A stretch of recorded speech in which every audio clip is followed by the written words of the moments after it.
Alrighty, Voidpiercer is here, so let's go ahead and take a look at her kits, skill sets, team comps, and rotations. Before we start, let me just remind you guys to migrate your Tower of Fantasy account to a Perfect World Games account before the end of February, or else your account will get deleted and you won't be able to log into the game. You can find the announcement about this in-game, and I have a step-by-step guide for it which I will link down on the video description. Okay, for starters, Voidpiercer's element is originally altered, but she has a unique weapon passive, where the weapon adapts to the element of your two other equipped weapons.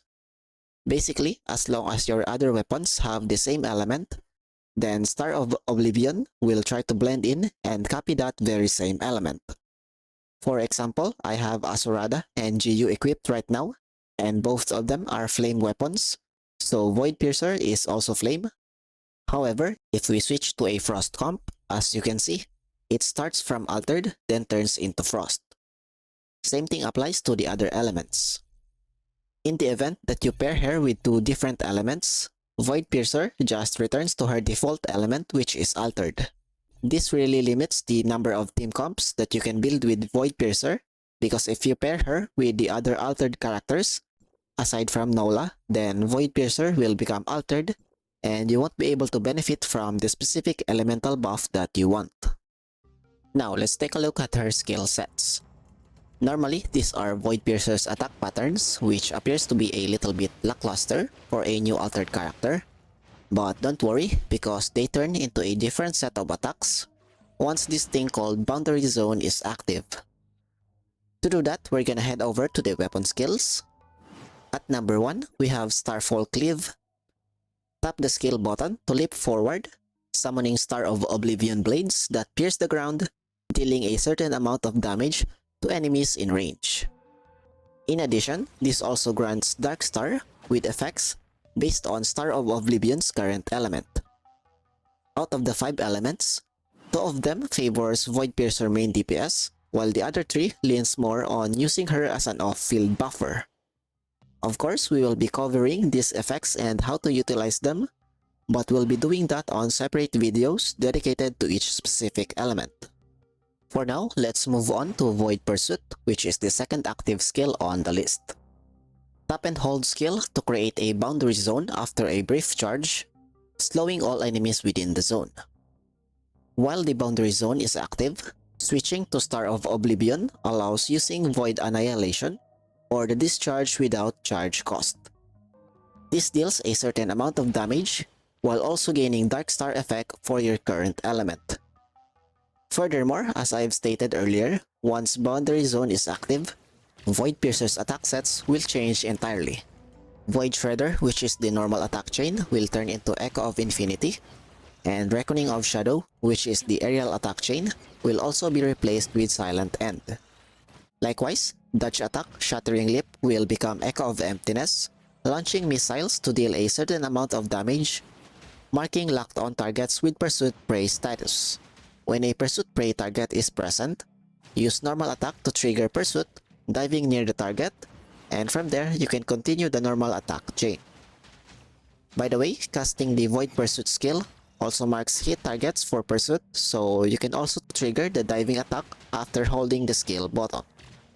Basically, the general combo for Voidpiercer main DPS is Discharge into Void Pursuit or the hold skill, then immediately tap normal attack to dive near your target, proceed with the normal attack chain, and then do a dash attack at the end to prepare for the next cycle. Repeat this process 1 or 2 more times depending on your team composition. Okay, before we go on to the third active skill, let's talk about the discharge first. Void Annihilation transforms you into Voidpiercer and unleashes a gigantic black hole, inflicting slow and damage to targets in the area. Using Void Annihilation will terminate the Boundary Zone effect, but no worries about that, since you'll be creating a new Boundary Zone right after Void Annihilation, since it's possible to use skills or dashes to disengage from the discharge. This means that there's no need to jump cancel, because Voidpiercer can just complete casting the discharge for you. Alright, let's move on to the third active skill I just mentioned earlier, and that is Obliteration Blade. After 10 seconds in Boundary Zone or completing the final strike of Echo of Infinity, the skill is replaced with Obliteration Blade. This summons Voidpiercer to strike a singularity, dealing damage to enemies in her path, immediately ending the Boundary Zone. It deals a decent amount of damage, but it's not something worth casting since it takes a good amount of time with little return in terms of damage. You'll be better off doing a normal combo with Echo of Infinity and Echo of Emptiness. Last and not least is Divine Arrival, which is Voidpiercer's fourth active skill. Now this one is more of a QOL since it can teleport you straight above any world boss that you've already beaten before.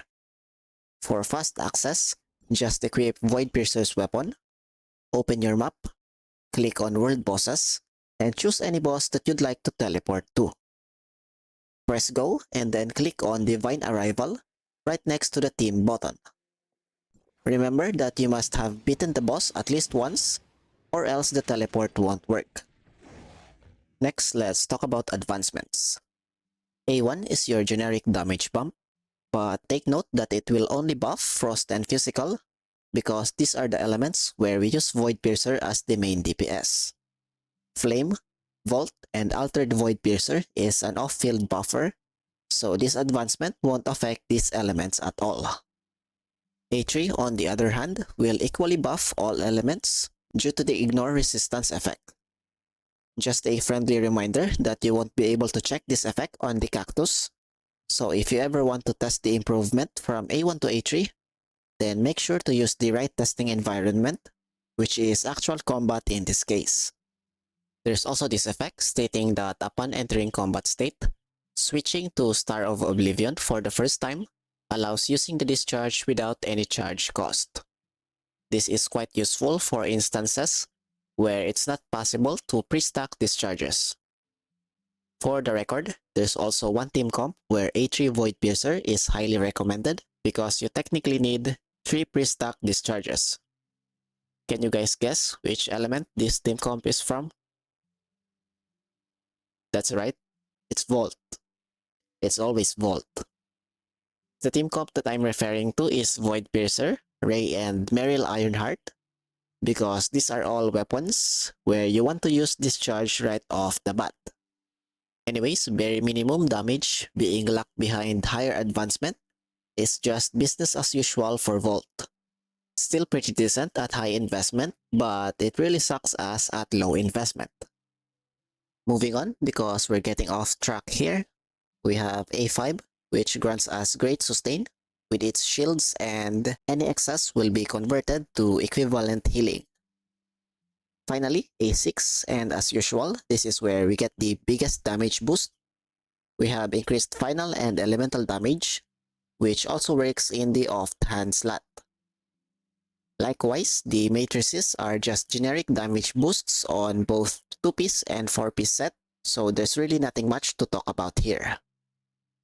Now for some recommendations regarding to pulling. If you're free to play and is a Volt, Flame, or Altered main, then A0 4-piece or even just A0 is good enough if you want to pull for Voidpiercer. If you're Physical or Frost, then A1 offers a little damage increase, but honestly, you're better off getting the 4-piece matrices instead. Sticking to A0 4-piece is generally better and is also very cost effective. For the spenders, A3 plus 4-piece is a good benchmark, especially if you're replacing an A6 character with Voidpiercer. You get the recolored skin, which looks pretty nice if you ask me, and you also unlock some interactions on the dorm if you're into that. As for the question that's always being asked, which is better, A3 or A1 4-piece? To which I always answer with A1 4-piece, because not only is it cheaper to acquire, it's also better in general. On the other hand, Whales will A6 4-piece without a doubt, so there's nothing more to say there. Then we have Voidpiercer's Simulacrum trait. I mean, it's not a bad trait, but for most elements, there are better options, so it won't be used that much unless you're running altered comp or there's really just no other choice. Alright, since this is technically a guide for physical Voidpiercer, we will now proceed to covering the Darkstar effect for physical. Darkstar Chaos. With physical flame stat, this boosts Star of Oblivion's final damage by 21% for 20 seconds. Furthermore, on hit, inflict Entropic Surge to the target. Upon reaching 10 stacks of Entropic Surge, reset all stacks and trigger an explosion that deals a certain amount of damage to nearby targets. When Star of Oblivion is in the offhand slot, deal damage per second and inflict 1 Entropic Surge to nearby targets. By the way, when targets marked with Entropic Surge dies, their stack will spread to any nearby enemies. This seems pretty useful on contents where there are a lot of mobs, since you can kind of trigger a chain reaction for the explosions. You can also use Obliteration Blade to empty all of your stacks and trigger an explosion, but this really won't be necessary to cast since you can just do normal attack chain combos because they also grant Entropic Surge stacks to enemies when you're under Darkstar Chaos. Basically, this all leads to Voidpiercer being a main DPS for physical. Although the on-field buff isn't as strong as Frost Voidpiercer, the explosions from Entropic Surge are very strong. The only problem is that there's no sustain on the base kit for physical, so you're gonna have to rely on advancements or even other weapons for that. Okay, I think we've covered pretty much everything we need to know about Voidpiercer's kits, so let's move on to team comps and rotations.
全力解决，暗示胜负已决，别挡路。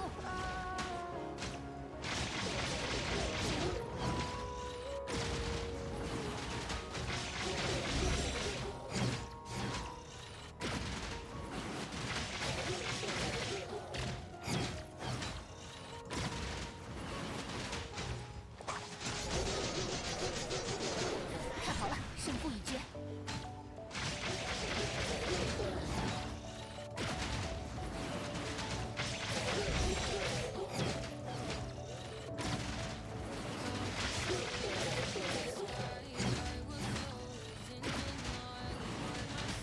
看好了，别挡路，别挡路，看好了。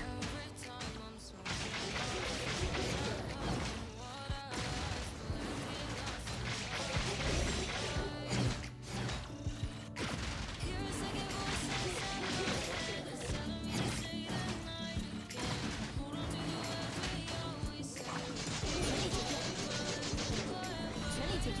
力解决。看好了，看好了，看好了，看好了。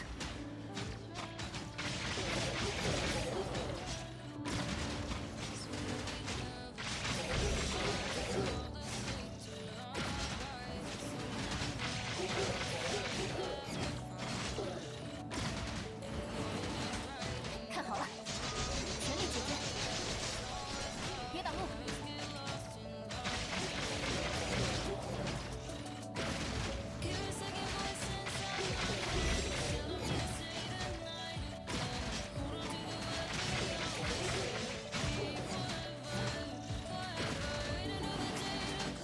全力解决，全力解决。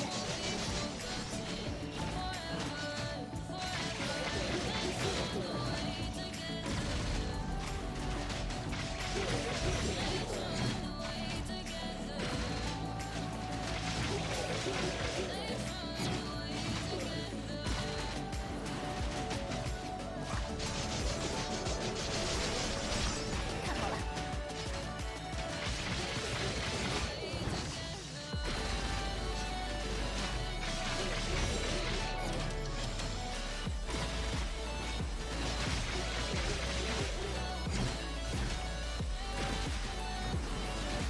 看好了，胜负已决，暗示。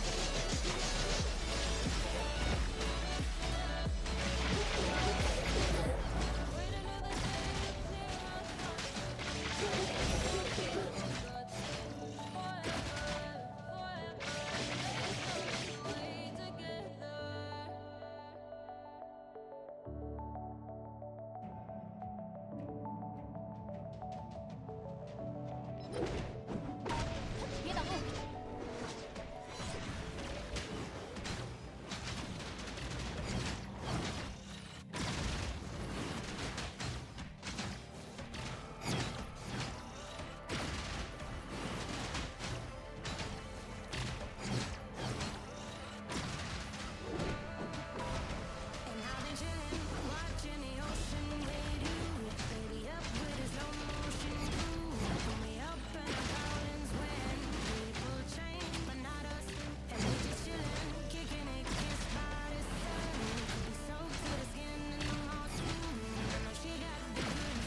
别挡路，胜负已决。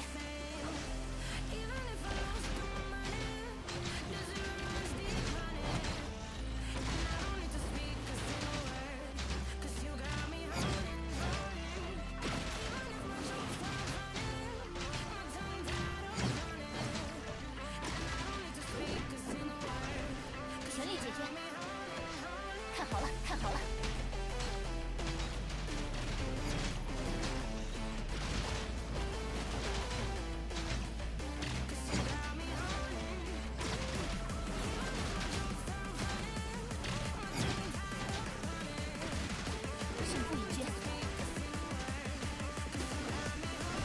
胜负已决。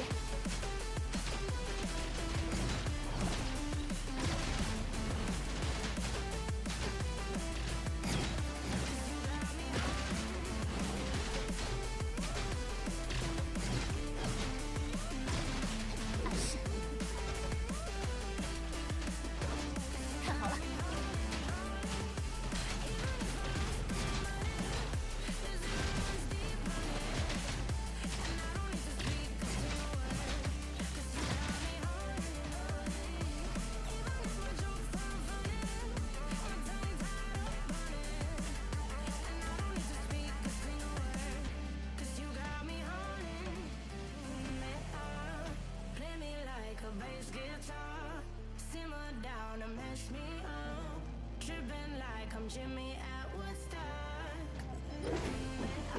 胜看好了。